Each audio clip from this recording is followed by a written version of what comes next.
Malaki man o sa maliit na paraan, pwede kang maging bayani sa sarili mong kakayahan. Kwentong Bayani. Tunghayan ang mga storya ng bawat individual at organisasyon na siyang magbibigay ng inspirasyon sa mga komunidad, lipunan at sa bawat mamamayan. Kwentong Bayani. Kwentong Bayani. Kasama si Jojo Armenta at Radyoman Jenny Pahilanga sa Kwentong Bayani. Dito sa DCXL 558 Radyo Trabaho tuwing Sabado alas 10 hanggang alas 11 ng umaga at sa Facebook page ng RMN DCXL 558 Manila. Kwentong Bayani. Kwentong Bayani. Hatid ng Benita at Catalino Ya Foundation at ng RMN Networks.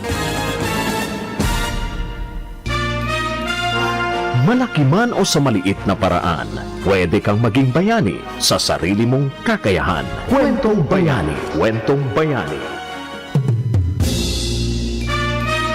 Magandang unang araw ng Oktubre. October 1st tayo ngayon Saturday. Welcome po sa Kwentong Bayani.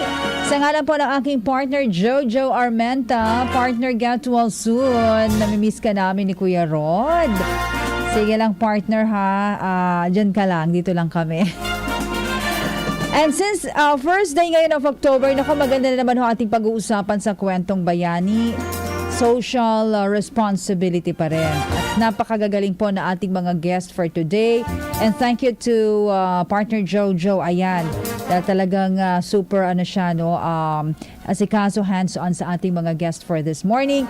Pero iniimbitahan ko kayo ay tumutok sa RMN DZXL 558 Manila. Paki-like and share na po yung aming program. Live po kami dyan ngayon. At i-like and subscribe ang aming YouTube channel, DZXL 558. Of course, yung BZYF, the official Facebook page po, account ng BZYF. Paki-like nyo rin po yan, ha? 10:13. Nako, kasama na natin ngayon dalawa pong ating guests. Hindi natin pakatatagalin pa. At live via Zoom, nandito na po sila. So, introduce na natin. Tutok ho kayo, ha? Kasi ito po ay social responsibility at mga kwentong bayani na ating mga guest for this morning. Okay. So, ang ating first guest po, sabay na po natin sila, no, na bibigyan po ng, of course, pagkakataon na ibahagi sa atin ang kanilang kwentong bayani for this morning. Ang una po nating guest ay siya po ay biologist, currently a special science teacher sa Department of Education sa Manila. Founder po of One Pawikan Initiative, Vice Chairman of Isa sa Kalikasan Organization, Environmental Conservation Advocate, Department of Science and Technology Science, Education Institute Scholar, siya po ay former clinician po of the Department of Environment and Natural Resources, DENR, Biodiversity Management Bureau. Naku, baka kilala niya sila Attorney Rebuelta, hindi ba? Dahil lagi din natin kasama yun every Friday. Wala pong iba, ating first guest, si Sir Mark S. De Guzman, founder of Pawikan Initiative. Sir Mark, magandang umaga. Good morning po, Miss Myra. Isang mga kalikasang araw po sa inyo lahat at sa lahat po ng tagapakinig. Sir Mark, Jenny po, Jenny. Sorry, Miss Jenny. Wala po si ngayon si partner Jojo, but she's watching po naman sa ating program. How are you today, Sir Mark? Ayos po. Actually, nandito po ako sa school ngayon. Nag-volunteer din po kami sa pag-ayos ng aming school. Na parang Brigada Eskwela Part 2 po. Okay. Sige, mamaya mag-usap tayo dyan tungkol sa iyong mga activities and programs. Our second guest for this morning po ay siya po ay President and Chief Executive Officer ng siya po ay area of specialization, investment sales, fund advisory, and capital markets and research and consultancy. Siya po ay more than 28 years sa real estate services. And talaga naman pagdating dyan ay maasahan po sa galing po ating second guest for this morning. And of course, siya po ay sabi nga marami ring ibabahagi sa atin for this morning. At siya po ay sa Miss Monique sa Pronov, no? Ayan, Pronove. Ayan. She was based po dyan. So, siguro kwento sa atin yan maya po na ating second guest. Walang iba, kundi si Miss Monique Cornelio Pronove, founder ng Salute to a Clean Flag Movement. Hello, Miss Monique. Good morning. Morning, magandang umaga sa iyo, Jenny. Ayan, Howard. Ay, ang ganda ni ma'am. Diba? Fresh na fresh, Miss Monique. Maraming salamat. I love your aura. So fresh naman. At maganda ang mo, paligid mo, mukhang mahangin dyan sa area mo, Miss Monique. Ang ganda. Oo, nasa probinsya ako, nasa Cavite. Sarap naman. Ayan. Siguro, Miss Monique, tell us more something about about the founder Salute to a Clean Flag Movement. What is this all about, ma'am? Salute to a Clean Flag Movement. I founded it 4 years ago, and it is to reignite patriotism through the proper management of the flag. This was inspired by the battle casualties of Marawi in 2017. So, naimbitahan kami ng Makati Medical Center Foundation para bigyan ng lakas ng loob yung mga nasugatan sa Battle of Marawi. Remember, 5 months yun Yes. na pinadala ng Presidente Duterte para sagipin ang Marawi against the ISIS invasion.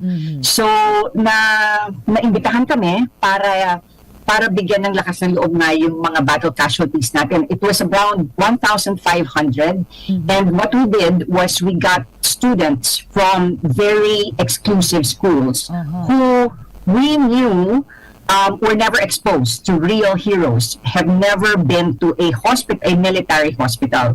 So, pinadala namin itong mga estudyante sa hospital, sa Viluna at sa Army Navy. Tapos, pinakilala namin sa mga sundalo at binigyan nila ng musika yung mga sundalo because music heals. But, in those 4 concerts in Viluna and Army Navy, I saw how the soldiers would stand at attention despite bandaged head, despite naputulan na ng paa, nawalan na ng mata. Tumayo sila nung unang nota ng Lupang Hinirang at saka sumaludo sila sa ating bandila. Sa akin, being a private citizen, parang 300, pagbukas namin ng auditorium, there were 300 soldiers that came in wheelchairs. I have never seen anything like it. Yung itsura nila kakaiba dahil nga naka-bandage sila. Pero nakita ko rin doon sa hospital na kahit na bandage sila, iba talaga yung aura nila. Yung parang masaya sila, nadala nila yung sugat nila. So, it was an eye-opener for me. And then when they stood up to honor the flag, for me it was hair-raising kasi as a private citizen, naisip ko, kung nawalan na ako ng paa dahil sa pag-defend ng country, pag-defend ng flag, medyo ang isip ko ay parang masama, di ba? Hindi na ako makakatrabaho ulit, wala na akong mata. Kaya lang, proud sila. So, when I saw that, I said, okay, there's something here. And then I started walking. I'm in real estate, so I started walking the streets of Manila, and then I go out to the provinces. And look what I saw. I saw hundreds of flags. Tattered, faded, walang pakialam yung tao. Hindi man lang tinitingnan. So parang sabi ko, it's very unfair for a soldier to fight for country, die for country, and yet here's a flag, the national symbol of the Philippines, and people do not even care for it. So I said I needed to go out and educate people that that flag is not just a piece of cloth. It is actually connected to a soldier. That for every flag that you see, konektado yan sa bituka ng isang sundalo dahil nagpapakamatay sila dahil dyan sa bandilang yan. Naku, so that's the advocacy. Oh, that's good. And that is also your personal advocacy, right, Miss Monique? Part of it, yeah. Talaga naman, ang galing Marami kaming matututunan pa sa'yo at babalikan ka namin, Miss Monique. Balikan lang po natin si Sir Mark. Sir Mark, good morning uli. Good morning po, Miss Jenny. Jenny. Jenny na lang. Ranjumon Jenny. Yung kapareho na ating tanong kay Miss Monique. Si Miss Monique kasi nakafocus siya sa flag, no? Na ito ay nagrepresenta, sabi nga, sa ating mga sundalo. Ikaw naman, ano ang iyong personal advocacy? And tell us more something about your organization, Pawikan Initiative. Sir Mark. Nagkwento lang po ako no, before ko po simulan yung tungkol sa One Pawikan Initiative. So I have been actively advocating for biodiversity and environmental conservation since May 2018 po when I was still in college, no, studying Bachelor of Science in Biology in TUP. So after joining and winning a pageant doon po sa mismong college namin, doon po nagsimula yung aking advocacy na kumbaga pagkatapos po ng pageant, pinagpatuloy ko pa rin po yung aking advocacy. So, we have been actively participating kasama po ng mga kagrupo ko, kasama din po ng mga kaklase at iba po mga kaibigan, no, sa mga maraming environmental works sa iba't ibang lugar din po sa Philippines. Sa Luzon, no? Ito po kami nakakalabas ng Visayas. So, sa Luzon po. Luzon. So, the first time na na-conceptualize ko yung One Pawikan was when I was taking my internship at the DNR Biodiversity Management Bureau in Wildlife Rescue Center. That was the first time na nakakita ako ng pawikan in my life. You know, the hawksbill sea turtle that was brought there from the Botas Fish Port. There, nung nakita ko po yung situation nung sea turtle na yun, the spirit of aspiration to be a champion of biodiversity and to speak for those who can't speak. It has grown in me, and I started to really see the condition of the Philippine biodiversity and the threats it is facing in the Anthropocene. So going back din po sa aming initiative, which is One Pawikan Initiative, I founded this initiative way back 2021. That was in April 2021 po. It is an initiative to raise awareness, to mobilize local knowledge on the current conservation status of marine turtles in the Philippines. Yung mission po nito is to contribute and help in the efforts in conserving ocean ecosystems with special focus on threatened and endangered marine turtles. So we are focused po sa pawikan, pero we're not exclusivizing it dun po sa pawikan. So kahit po yung marine ecosystem kasama din dito po sa aming mission sa One Pawikan. And na-envision din po namin to because we want a future where marine turtles and other marine animals thrive in a well-conserved and sustainably protected environment, safe from the threats of extinction. So ngayon po, we are actively supporting and guiding institutions, LGUs, and environmental groups who are working with sea turtle conservation. Sa katunayan nga po, we are currently in we are close working with Barangay Labac, Night Cavite, yung Pawikan Conservatory po doon sa Yes, Sir Mark. Go ahead. Okay. Ayan, Sir Mark. Okay. So ito naman si Sir Mark ay pawikan naman po, ano? Ayan, mula pa rin pala sa kanyang pagiging bahagi rin po sa DNR. Sir Mark, nandiyan na? Ayan, okay. Sige, siguro balikan natin sa Sir Mark. Miss Monique, ito po napakaganda nung susunod kong tanong. Since we're talking about, ma'am, the social responsibility. Ito po yung topic natin for this October sa pagtutuloy-tuloy po na ating programang Kwentong Bayani. Miss Monique, para sa iyo, ano po ang kahulugan personal po sa iyo ng social responsibility commitment? At ikaw, paano mo po kinocommit to, sabi nga, citizenship, sustainability, and social responsibility? Business. And I also... Yes, ma'am. Go ahead po, Miss Monique. Yeah, can you hear me? Go, yeah po. Loud and clear. Go ahead po, ma'am. Okay. Sige. Yes, ma'am. Ayan. Medyo nagkakaroon ng yung ating connection. But anyway, sige. Okay, we'll get back to Sir Mark. Sir Mark, okay na. Sige, please continue. We'll get back to Ma'am Monique. Go ahead, sir. So going back po, yes, One Pawikan po is, we are actually actively supporting and guiding institutions, LGUs, and environmental groups who are working in sea turtle conservation, especially po yung mga pawikan patrollers sa Barangay Labac in Night Cavite.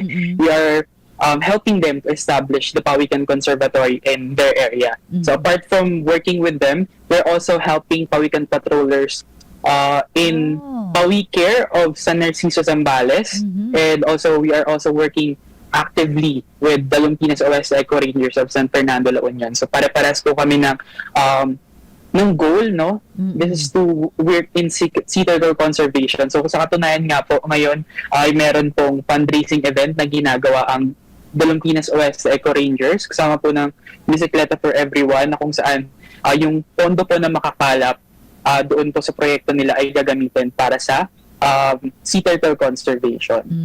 Ayun po. Talagang ang puso mo nasa pawikan, ha, Sir Mark? Pawikan na pamahal. That's good. Sige, mama, dagdagan ko yung tanong. Balikan kita, Sir Mark. Miss Monique, okay na po? Yan. Hello po, Miss Monique. Okay, balikan natin kasi yung tanong natin kay Miss Monique about the personal social responsibility commitment. Okay, so wala pa si Miss Monique. Sige, Sir Mark, unahin na rin kita. Sige, for you, sir, ano po ang kahulugan ng personal social responsibility commitment? Tsaka paano mo i-commit ito into citizenship, sustainability, and social responsibility, sir? For me po, it's about taking up responsibility of every individual. It is about to make a change and do something for the betterment of our life and also our environment that where we live in. It's about being able to say na I made a difference, and it's about being the change you want the world to see. So i-relate ko lang po sa One Pawikan, sa mga ginagawa po namin. As its founder, I take it upon myself to provide exceptional support and service dun po sa mga communities at sa mga individuals, sa mga groups po na tirelessly working sa conservation po ng sea turtles, and I quickly discern their needs and yung mga concerns po nila, and I move efficiently to provide key informations most of the time po, and recommendations tsaka po directions, no, whenever needed ng mga institutions po na yun. And moreover po pala, nadadagdagan ko lang yung nabanggit ko po kanina sa One Pawikan. We are raising awareness through social media content postings by encouraging people to join our cause, no, especially po on our quarterly cleanup drives, which comes with a short environmental talk and nature walk that all participants enjoy. And we are also conducting consultations, webinars, talks to different people of ages to highlight the marine conservation and of course yung mga pawikan na favorite po natin. Ang pinakagusto ko po dito na about PSR is that it brings out the best in people. I love taking, especially po sa akin, I love taking volunteers to places na hindi pa po nila napupuntahan. No, I take volunteers po dun sa mga lugar na, let's say, protected areas. Ay mga students ko din po, they are actively joining me in my cause, and masaya ko kasi na-inspire sila to take responsibility. Na nakikita po nila dun sa mga protected areas na dinadala ko po sa kanila na puro basura. So parang naiisip po nila sa sarili nila, I should make my own way on how I can help the environment, no? Kumbaga kahit wala pong nagmamando sa kanila, kung meron pong sila ng tinatawag na initiative in their selves, no, magkakaroon po ng kumbaga ng change, no? Kasi change starts with the individual, and the small continued acts na ginagawa po ng mga tao, it can create a ripple effect. Totoo yan. So more on talaga, no, kapaligiran, at na bibigay natin yung social responsibility na lalo sa ating mga kabataan din, di ba? Sir Mark, importante yon. But Miss Monique, hello po sa iyo. Ayan. Ayan. Pasensya na medyo nagkaroon kanina ng gap, no? But anyway, Miss Monique, babalikan kita dun sa ating question, the same with Sir Mark. We'll just pause for a break, Sir Mark and Miss Monique. Mga kasama, magbabalik po ang ating programa makalipas ang ilang paalaala dito lamang sa programang Kwentong Bayani. Kwentong Bayani. Oras natin 10:33. Balik po tayo sa Kwentong Bayani ngayong unang araw ng Oktubre 2022. Naku, more blessings sa ating lahat. Diba? At magandang October ang papasok sa atin. Siyempre dahil unang araw ngayon ng Oktubre, ay marami po tayong pag-uusapan sa Kwentong Bayani, at napakagagaling ho na ating mga guest for today. At sa ngalan po ng aking partner Jojo Armenta ng BCYF. Kasama pa rin natin si Sir Mark David de Guzman, founder ng Pawikan Initiative, and of course, the beautiful Miss Monique Cornelio Pronove, founder sa Salute to a Clean Flag Movement. Miss Monique, balik tayo po sa aking tanong kanina, yung aking pong hindi po ninyo naituloy, tungkol po sa kahulugan sa inyo ng sinasabi nga nating social responsibility po, ma'am. So, I work in a highly capitalist environment, okay? I work in a transactional environment. And so, corporate social responsibility for me is very important because instead of just getting from the country, you need to be able to give something to the country. So, kailangan talaga sa isang citizen, private citizen, na may ibigay, to give back. And so volunteerism is something that's very important. We have a civic responsibility, and I think it's not inculcated to us as Filipinos, the word civic responsibility. We need to be able to give back. Kailangan tayo makialam. It's not just about our family, ourselves, but we need to go out to the community, and even bigger, outside of the community, outside of our village, outside of our regions, we have to go think of about the country. So hindi parating tayo lang, and I think that's something that we've grown up, diba? And you see that in around, that people will always protect themselves, will always protect their regions, and not many of us think about the benefit to the country. So yun ang gusto ko sana ma-inculcate sa mga tao, na we do have a civic responsibility. Hindi lang tayo nandito para kumuha. Kailangan tayo magbigay. It's a give and take relationship. Yes, tama yun. Give and take relationship. Gusto ko yun, ha, Miss Monique, di ba? So, Mark, babalikan kita. Ikaw na rin po ang gusto kong unang sumagot nito, Miss Monique. Para sa iyo po, ano ba ang kaibahan ng organization nyo that has the same advocacy in helping the society community, Miss Monique? Okay, I have noticed that I think there's very few of us who are, there's very few companies that are actually drawing attention to the flag. Okay. It's a very basic advocacy, and yet it's unique, it's neglected. Wala naman kasi naglalakad na nakatingala. Opo. Naglalakad kayo pag ganun. So walang tumitingin. Okay. So talagang napaka-neglected. So the difference is, I think it's not, what we're trying to do is educate every Filipino na makialam just by pag nakakita ng isang faded at watak na flag, Okay. pumasok sila doon sa establishment, sabihin nila, it does not even matter if it's a governor's office, if it's a big office, because we did that. You know, maglalakad kami, pumupunta kami sa iba't ibang lugar. Okay. Pagdating mo pa lang, let's say, sa isang airport, especially if it's an international airport, paglabas mo, dapat may flag yan. Dapat alam ng tao na nasa Pilipinas siya. So, at dapat yung flag malaki at dapat malinis. So, we're asking each and every Filipino to do their share, which is just to take time to knock on the door, look for the building admin, and tell them that they have to put down the flag. Retrieve that flag because it is against the law. I mean, for every flag, a tattered flag and faded flag that you fly, that's 20,000 pesos penalty. But a lot of people do not know that. So yun lang, makialam lang kayo. Kasi simbolo yan simbolo yan natin eh. It is part of being a Filipino. So that's what I want. That's I guess the difference. Each and every, I'm empowering, not me, but we need to be empowered to tell each and every, we can go inside a police station, a fire station, and tell them, pakibaba yung flag, because it's against the law, and it does not represent us as a country, as a people. Wow, nakita mo yan, Sir Mark, ha? Alam mo na, Sir Mark, pag naglakad-lakad ka dyan at may nakita kang flag, sabi ni Miss Monique, baba nyo yan, ha? Diba? Meron ka lang kaukulang Totoo talaga. Jenny, you know, in every place, yes, I am not afraid because, and they even asked me, that say, I went into a governor's office and I said, pwede ko ba makita si governor? So, you know, the police said, the security said, may appointment ka ba? And I said, wala. Then he said, bakit? Pinakita ko lang yung picture. I take pictures of the flags and I say, eto, kailangan ko siya makausap kasi meron siyang flag sa opisina niya na watak-watak. And they will let me in and talk to the governor. Because Wow. diba? And they even asked my name. I just said Juana de la Cruz. You know, because what will it be if I tell you my name, ano ngayon?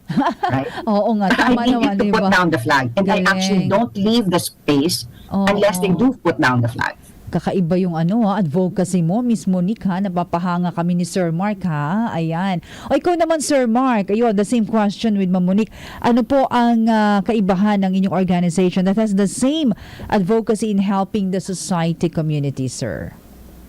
Ayan. So ako, the main difference po siguro no of our organization, which is one weekend from other organizations, is that we're focusing in sea turtle conservation or marine turtle conservation. Pero we're not exclusivizing it to Pawikan itself. Kumbaga po, lumalabas po kami outside the box, no? Sa community na kung saan yung community po dapat kasi yung unang nangangalaga dito sa mga pawikan, yung coastal communities po. So, ang ginagawa po namin is that ina-educate din po namin sila, no? Nagbibigay po kami ng awareness, nagre-raise po kami ng awareness sa mga communities na to through IEC materials, and also pinapaalam po namin sa kanila na ang mga pawikan ay endangered na, kasi most of the people don't know na ang mga pawikan ay malapit na pong mawala, and if we do not act, the future generation will not see the beauty of these animals. So we are exerting a lot of our energy para pumunta po sa mga lugar na ito. Kasi po, I'm living here in Tondo, Manila po. So, quarterly or minsan weekly po ako pupunta sa Cavite just to visit Pawikan Conservatory po sa Cavite. Doon ba nakikita yan? Kumbaga po, ini-empower.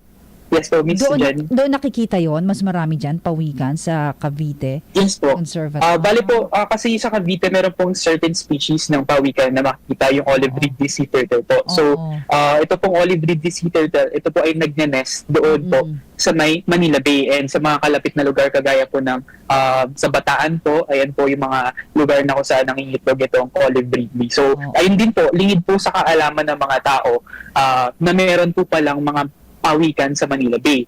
Kasi ang alam lang po ng mga tao sa Manila Bay is that ang Manila Bay sobrang dumi. Hindi pwedeng languyan ng mga tao.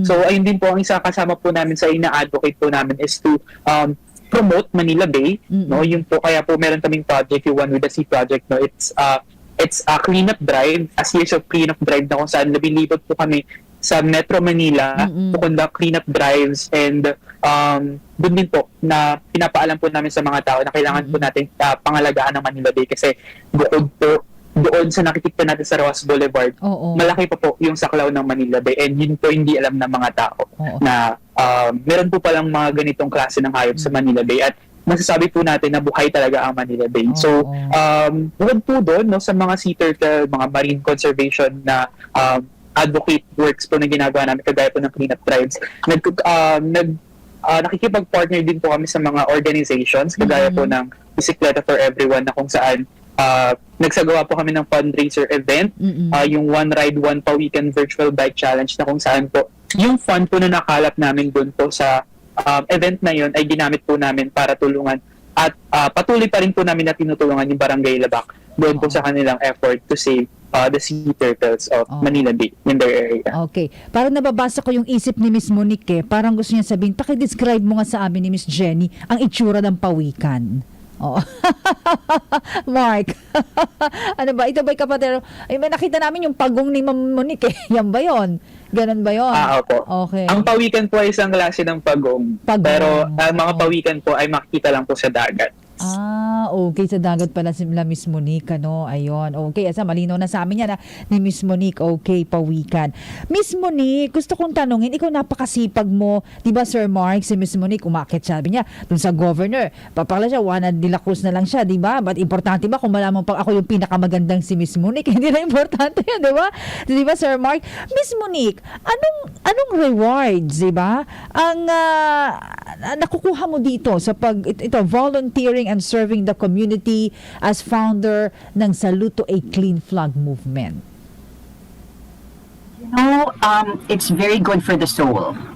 People who have joined us and have volunteered, because again, they work, diba? But this gives us a purpose other than just earning money. Okay. So it gives us a purpose, and I think what's very important to most of us in the volunteer in the Salute to a Clean Flag is, alam mo, when you are in your deathbed, you actually think, what have you done to make this place a better place to live in? Correct. What have you contributed? Yes. And it's not contributed because you've earned a lot of money, diba? That you have been branded as the most successful person in your business or in your industry.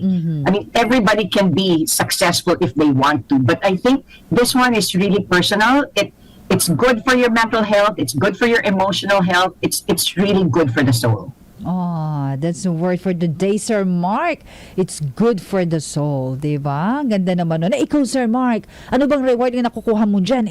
Ayan, sabi mo nga yung pawikan, di ba? Yung pagong, o ano bang meron dyan, Sir? Actually, yung reward po, wala na po sa amin yun eh. Kasi sa totoo lang po, abonado pa po kami. Aray ko. Kasi po yung mga nilalabas po namin na pera, minsan sa advocacy works namin, ay galing po sa sarili naming bulsa. Pero yung reward po siguro na for me, for volunteering and serving the community is yung fulfillment po na alam mo sa sarili mo na you did something good and you made a change. No, it's about knowing that you've done something and it was more than you thought it would be. And also it's about being able to touch others people's life. Doon po masaya po kami, no, na nalalaman po namin na nai-inspire po namin yung mga tao at nagsimula na po sila na mag-take ng collective responsibility para tumulong din na mag-step up yung conservation sa lugar nila.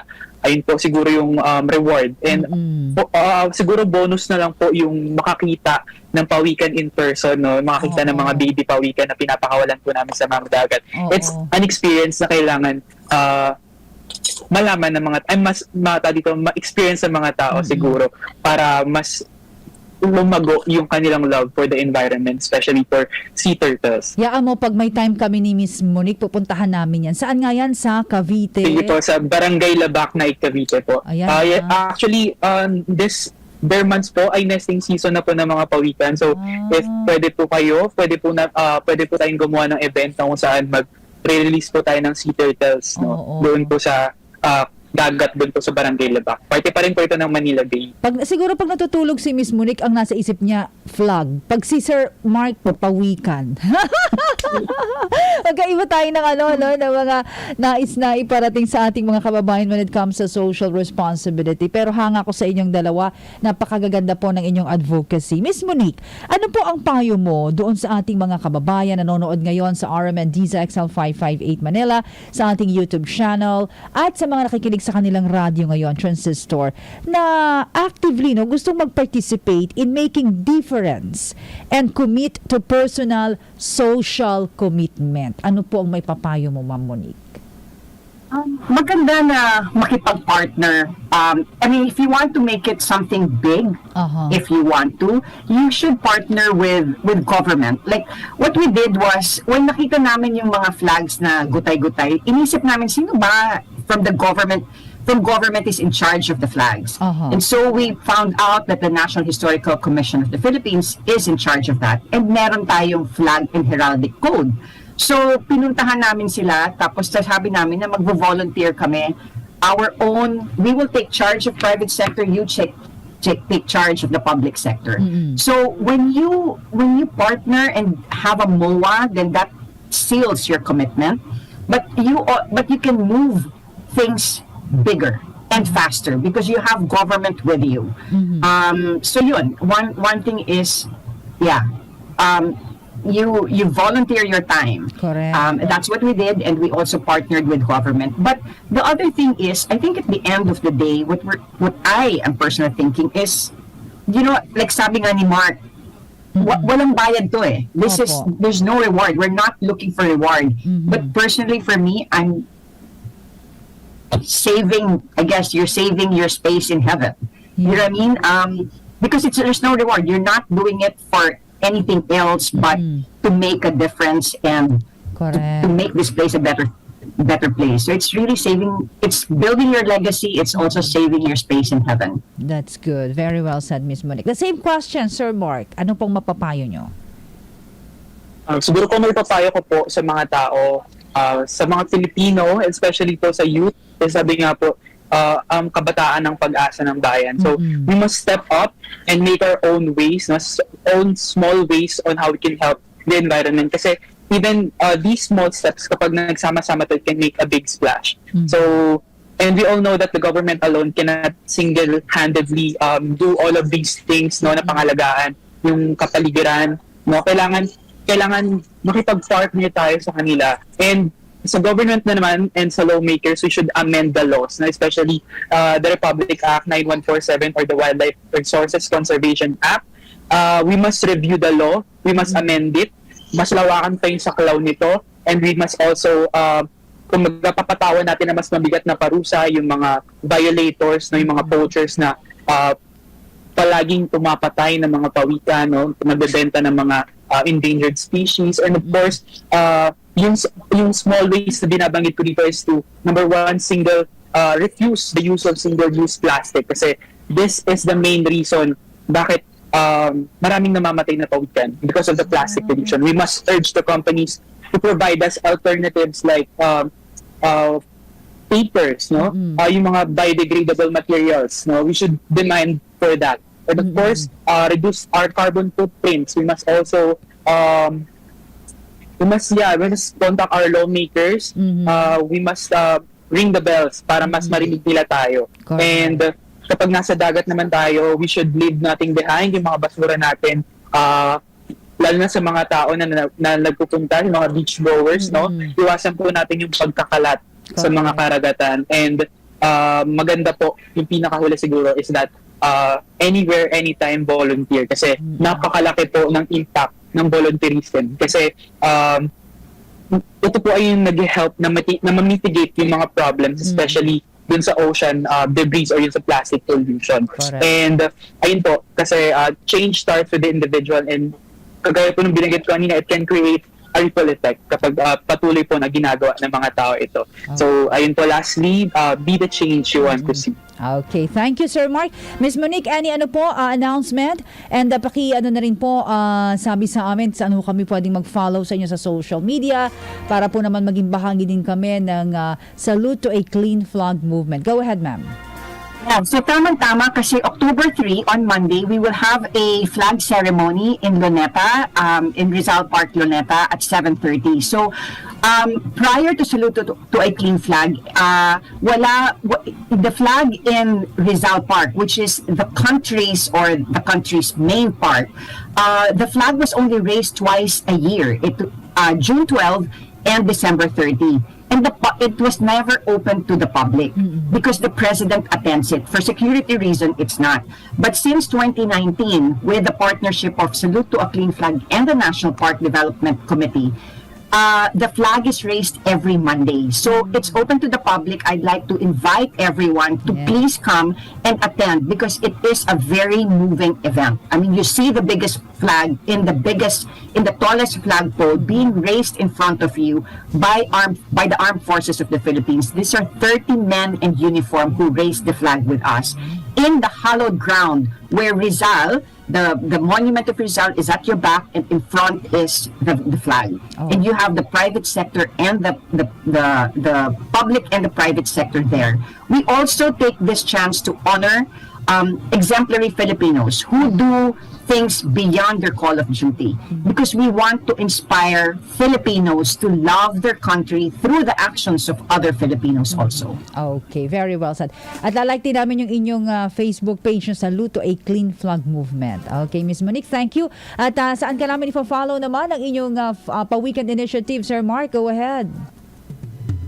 So you can follow One Pa Weekend Initiative po sa Facebook, Twitter, Instagram, and LinkedIn. Meron po kaming social media accounts. Doon po sa mga nabanggit po. Doon po namin pinopost yung mga ginagawa po namin. And also, you can participate with us. No? Meron po kaming mga upcoming events, especially yung One with the Sea, Coastal Cleanup Drive, na patuloy po na ginagawa namin quarterly. And also, bare months na po, nesting season, magsasagawa po kami ng public events na kung saan i-invite po namin ang mga kabataan para po sila po yung makasama namin na mag-release po ng mga sea turtle hatchlings, kasi po naniniwala po kami na ang kabataan ang pag-asa ng bayan. Also, I will take this time or this opportunity to make a shout out po sa mga number one supporters po ng One Weekend Initiatives, especially po sa Tondo High School, Senior High School Department, no, yung mga teachers po dito sa department ko, sila po yung mga number one supporters, sila po yung mga kasama ko. At kasama po namin, syempre po yung mga estudyante po namin, yung mga batang Tondomians po. So, ayun po. Alright, Maraming salamat po. Thank you, Sir Mark. And Miss Monique, have a nice day. And maraming salamat po sa inyong pagsama sa Kwentong Bayani. Magandang umaga po. Salamat. Salamat, Jenny. Okay po. At yan mga kasama, ang ating pong mga panauhin, Sir Mark David de Guzman, ang founder po ng Pa-Weekend Initiative, si Miss Monique Cornelio Pronove, founder Salute to a Clean Flag Movement. Nawa po yung nakabahagi po o naging bahagi ang programang ito na marami ho kayo natutunan tungkol po sa ating naging paksa ngayon. At abangan nyo pa rin po kami next Saturday and hopefully we could have our partner, pagaling ka dyan partner, ng iyong kagandahan, partner Jojo. At subaybayan po ang ating Facebook page, RMNDZXL 558 Manila. Paki-like and share po yung ating episode ngayon at ang BCYF po official Facebook page. Maraming salamat. Hanggang sa susunod pong muling Sabado, alas 10 hanggang alas 11 ng umaga. Mas marami pa ho tayong pag-uusapan at mas marami pa tayong mga panauhin na magiging bahagi po ng ating programa dito lamang sa Kwentong Bayani. Muli po, sa ngalan ni partner Jojo Armenta ng BCYF at kay Sir Rod Marcelino, maraming salamat Kuya Rod. At syempre po naman, ako ang radyo man Jenny Pahilanga. Hanggang sa susunod na Sabado dito lamang sa programang Kwentong Bayani.